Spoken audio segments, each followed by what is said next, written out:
On raconte la Seconde Guerre mondiale comme une guerre européenne. On oublie que l'Afrique y a versé son sang. Entre 1939 et 1945, plus d'1 million de soldats africains furent enrôlés de force ou par devoir dans les armées coloniales françaises, britanniques, italiennes et belges. Des tirailleurs sénégalais aux King's African Rifles, ils combattirent en Europe, en Afrique du Nord, en Asie, souvent en première ligne, rarement dans les livres d'histoire. En Afrique du Nord, le continent devint lui-même un théâtre de guerre majeure.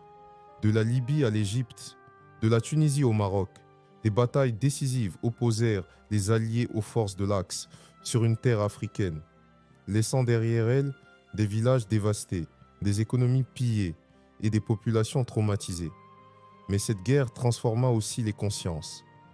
Des soldats africains qui avaient combattu pour la liberté de l'Europe rentrèrent chez eux avec une question brûlante.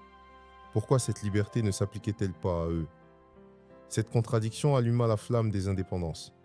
Dès 1945, les mouvements nationalistes s'embrasèrent à travers tout le continent. L'Afrique avait aidé le monde à se libérer.